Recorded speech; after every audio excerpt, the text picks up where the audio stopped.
Hello everyone and welcome back to another episode of Marvel Contest of Champions. Now, last night, 12 hours ago, the Marvel Contest of Champions Trucos put out a video from MCOC Mod saying that our April champions were going to be Yondu, Nebula, and King Groot. Now, this makes sense to me considering Guardians of the Galaxy is going to be coming out within the next month or so. So you can kind of expect to get Guardians of the Galaxy characters. Yondu and Nebula, I had speculated previously that I figured they would be coming to the game because of the fact that both of them are going to be joining the Guardians of the Galaxy in the group in the movie.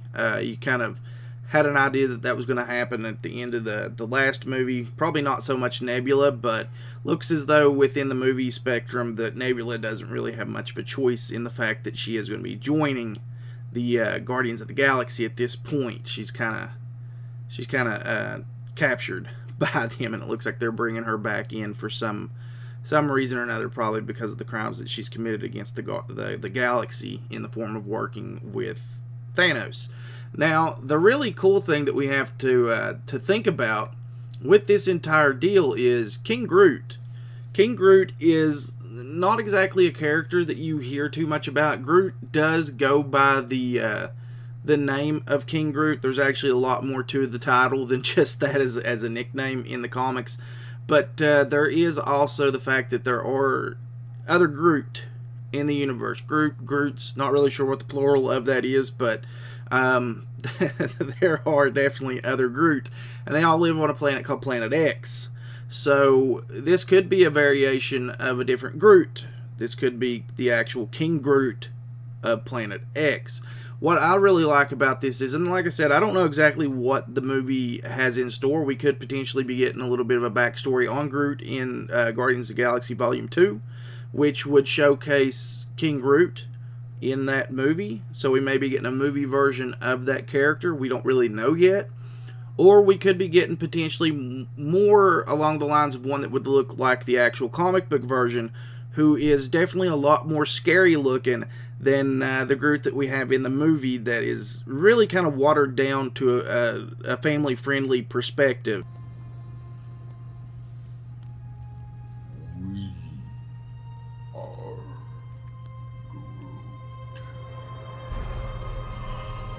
Now, the biggest reason why I'm really excited about this is because hands down, Guardians of the Galaxy was my favorite Marvel movie that's ever been made.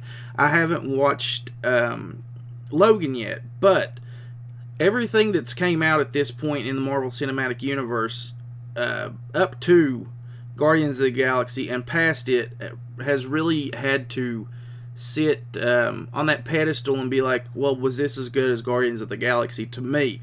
I absolutely loved it. I thought it was an amazing movie. So this is completely going to be awesome to me, the possibility of getting Yondu, Nebula, and King Groot in the game. Like I said, we don't know exactly what versions of these characters we are going to be getting. But, I mean, we've already kind of covered King Groot. Let's jump with Yondu and Nebula, and we're going to jump into the game real quick.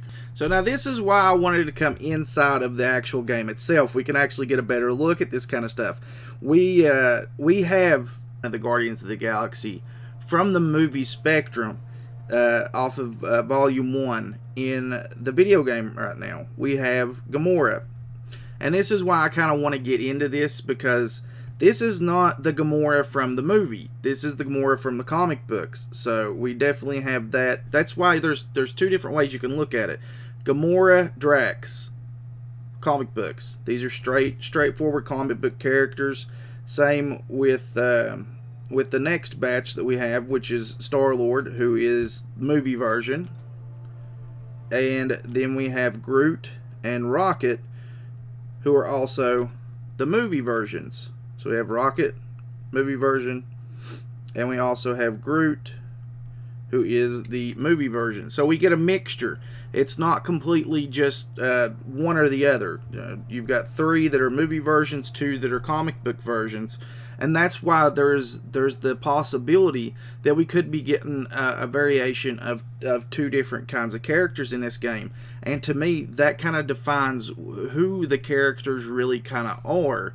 as far as class and things of that nature go. With respects to Yondu, if we get the movie version of Yondu, I believe he's definitely going to be either a tech or a cosmic character. I would think they would lean more towards the techie side of the character with that one. Not a lot's really known about the movie version of Yondu yet. I'm sure we'll get more of a backstory into his character once the Guardians of the Galaxy Volume 2 drops. But to me, I think he is a tech character because I believe he is cybernetically enhanced. And with the little fin that he has on his head, that's a cybernetic enhancement that allows him to be able to use his little whistle dart.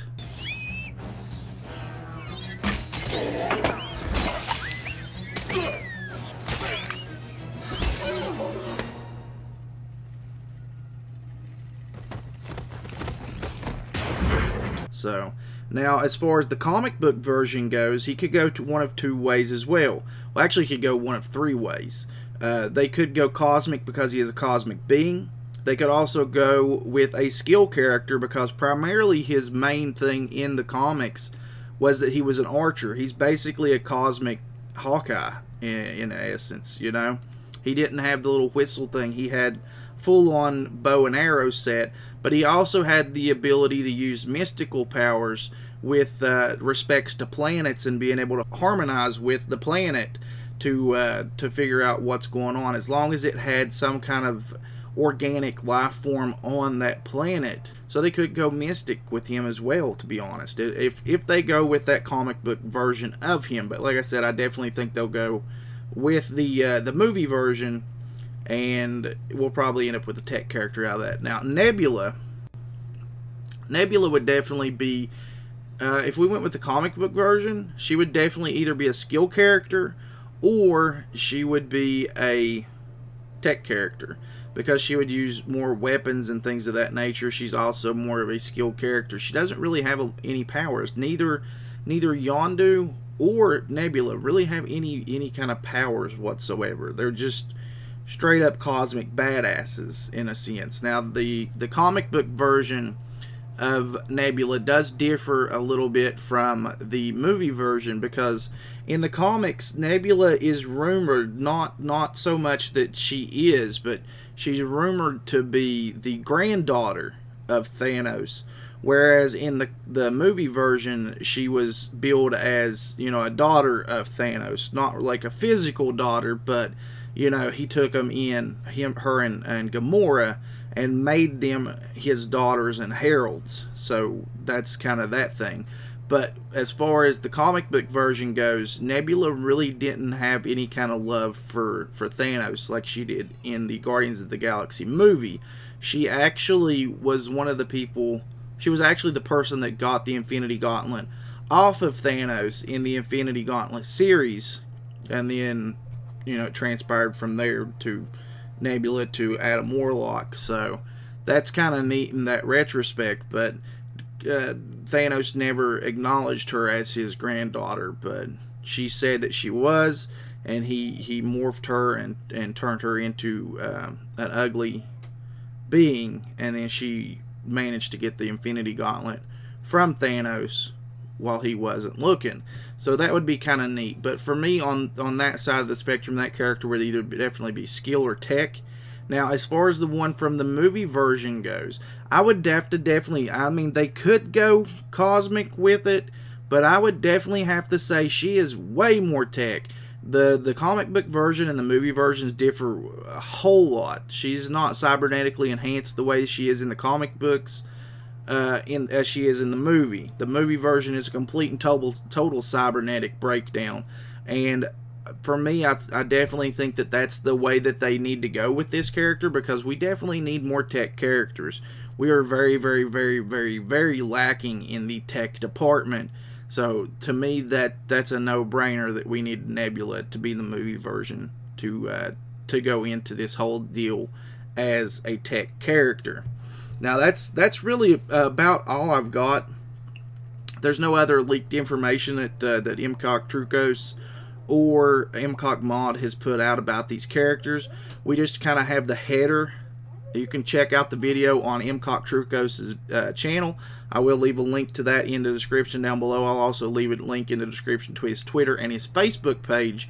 And you guys can go from there. You can watch it if you want to. It's only a 32-second clip, but definitely support the guy in what he's doing. He did get this information from MCOC Mod. And that's really going to be about it for this one, guys. Thank you guys so much for watching. Hopefully you enjoyed this. Hopefully it was a little bit informative. Hopefully it'll give you some kind of thing to look forward to as far as the speculation goes on what exactly we're going to be getting from these characters as far as April goes. But that's going to be it for this one. Thank you guys so much for watching. If you enjoyed the video, please leave a like on it. If you're new to the channel, please consider leaving a sub on it. And if you do, click that little bell icon so that you get notifications anytime that I put out videos. And that's going to be it, guys. I'll catch you in the next one. Later.